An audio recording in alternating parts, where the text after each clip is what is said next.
Hello friends, before we start the video, I want to tell you that if you like my content, you can subscribe to my channel. By doing so, you'll greatly help promote my channel. Thank you. In 2020 Los Angeles, a middle-aged woman named Lisa was looking for a new hobby. She had recently divorced her husband of 19 years and was feeling lonely and bored.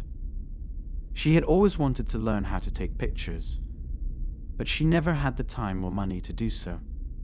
She decided to look on Craigslist for an inexpensive camera with which to take pictures of the city and nature. She found an ad for a Nikon D3400 DSLR for sale that was in good condition and only cost $200.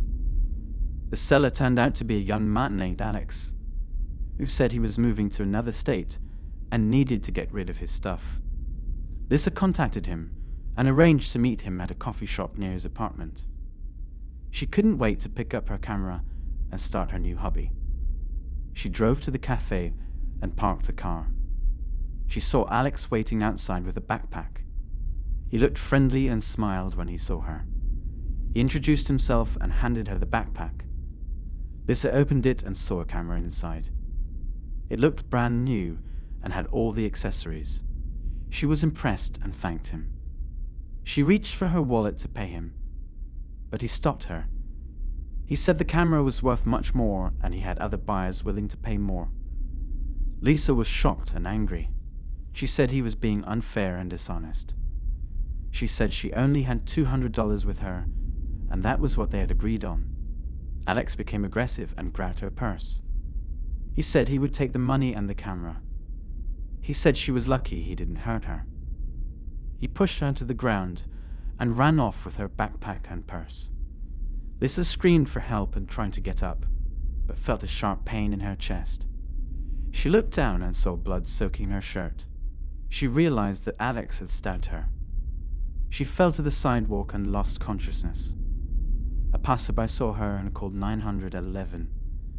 Paramedics arrived and took her to the hospital, where she underwent emergency surgery. Her lung was punctured and her heart was damaged. She barely survived. Police arrived on the scene and collected evidence. They found Alex's fingerprints on the knife he dropped and traced his phone number on Craigslist. They searched his apartment and found several stolen items, including his purse and Lisa's camera. He was arrested and charged with attempted murder, robbery, and fraud. Lisa spent several weeks in the hospital recovering from her injuries. She was in severe pain and had to undergo several surgeries. Friends and family visited her every day and gave her the support she needed to recover physically and emotionally. She was grateful to be alive and vowed never to take her life for granted again. Alex's trial took place a few months later. Lisa testified in court and recounted the traumatic incident. She described how Alex attacked her and left her for dead. The prosecution presented strong evidence against him, including a knife and stolen items found in his apartment. The defense tried to argue that Alex was not responsible for his actions because he was mentally ill, but the jury didn't buy it. In the end, Alex was found guilty on all counts and sentenced to 25 years in prison. Lisa felt a sense of justice and relief that her assailant was behind bars. She continued her passion for photography and even started a blog to share her pictures and experiences with the world.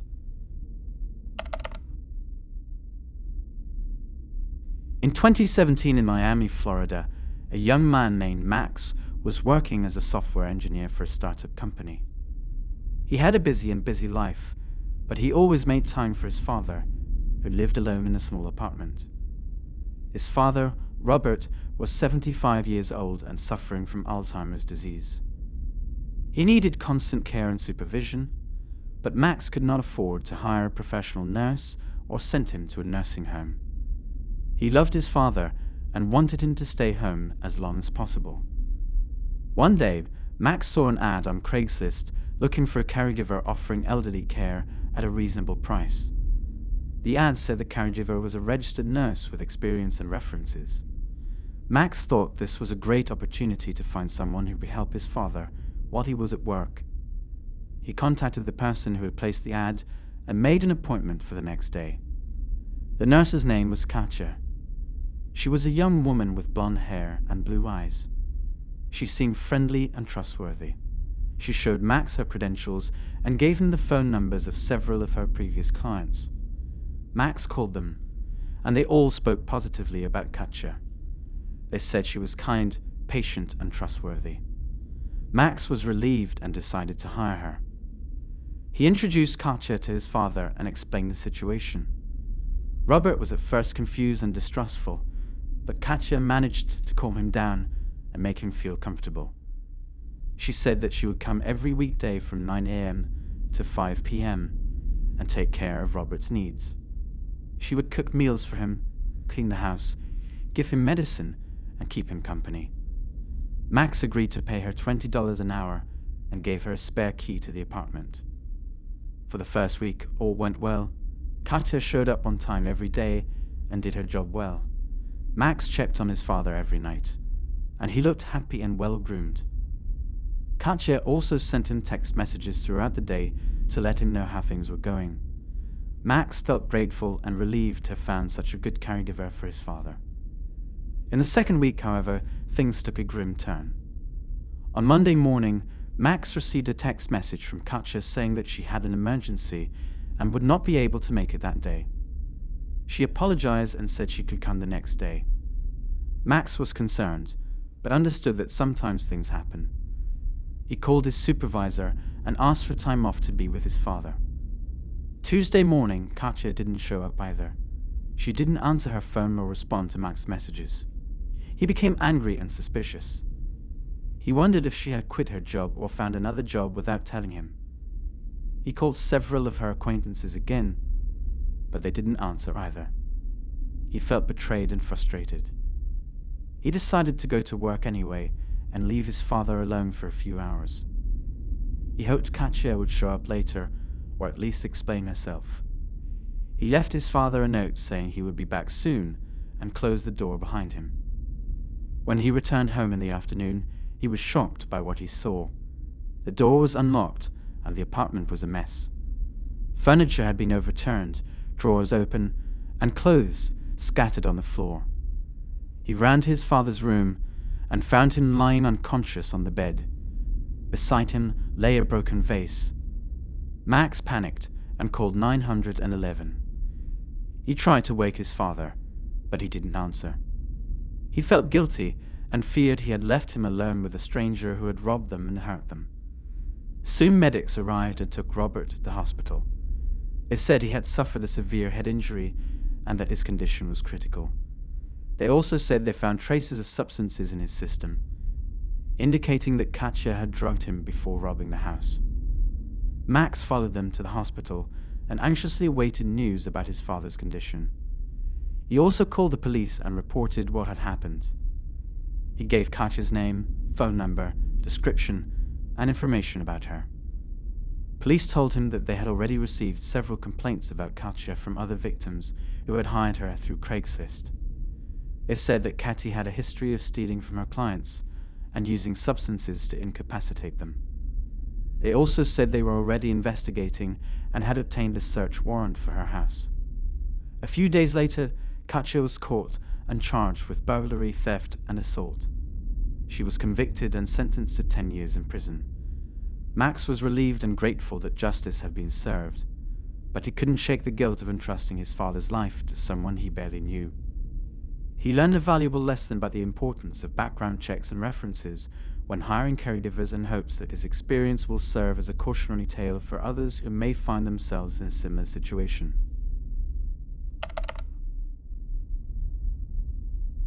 In 2019 Portland, Oregon, a young woman named Rachel was looking for a new companion. She had recently moved to the city from a small town in Idaho, where she had left her family and friends behind. She worked as a waitress at a diner, but in her spare time she felt lonely and bored. She decided to get a puppy, hoping it would bring joy and liveliness to her life. She searched the internet for local breeders and shelters, but couldn't find one that had the kind of dog she wanted. She wanted a small, fluffy, and friendly puppy that would fit in her apartment and be easy to care for. She had always dreamed of getting a poodle or Maltese, but they were too expensive for her budget. She decided to look on Craigslist, hoping to find someone who was giving away their puppies for free or at a low price. She flipped through all the listings, ignoring the ones that looked suspicious. She was about to give up when she saw an ad that caught her eye. It read, "Adorable Poodle Maltese Poodle Puppies for sale. Only $100 each. Ready to go to their new homes. Call or text me at this number if interested."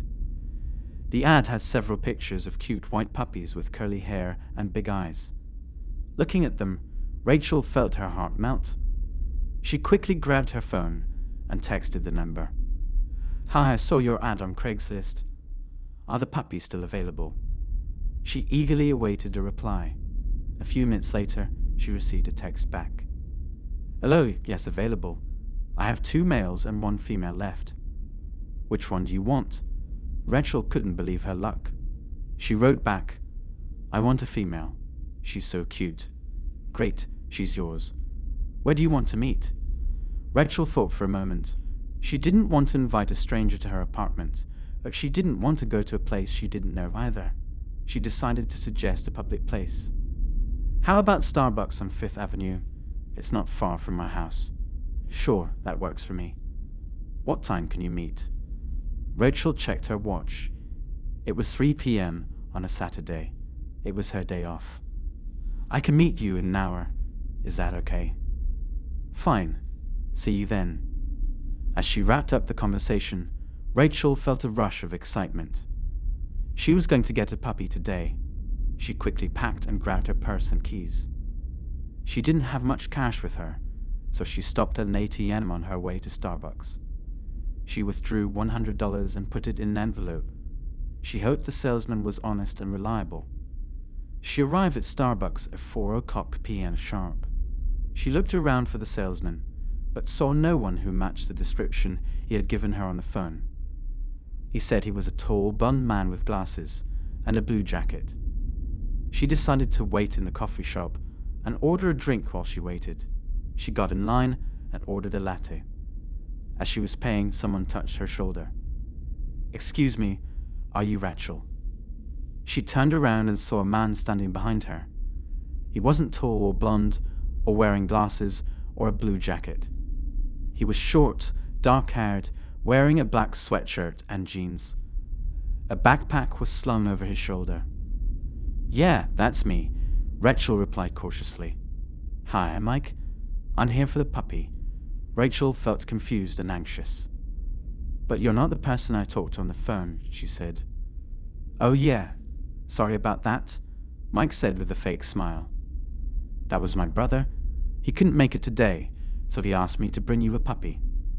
He reached into his backpack and pulled out a small cardboard box. "Here it is," he said, holding out the box to her. Rachel took the box and carefully opened it. Inside was a tiny white puppy with curly hair and big eyes. It looked exactly like it did in the pictures. Rachel felt a wave of relief overwhelm her. She took the puppy out of the box and held it to her chest. It felt warm and soft and alive. She licked Rachel's face and wagged her tail. Rachel smiled and cooed. "She's adorable," she said. "Thank you so much." Mike nodded and said, "You're welcome." He looked around nervously and said, "So, do you have any money? Let's get out of the Starbucks so we don't disturb the others." Rachel felt a knot in her stomach. She remembered the envelope with the $100 bill in her purse. "Yeah, I have the money," she said. She followed Mike outside, holding the puppy in one arm and the envelope in the other. As they turned the corner, Rachel saw 2 men standing in the shadows. Before she could react, Mike's brother jumped out and grabbed her from behind. Rachel screamed, but he covered her mouth and pushed her to the ground.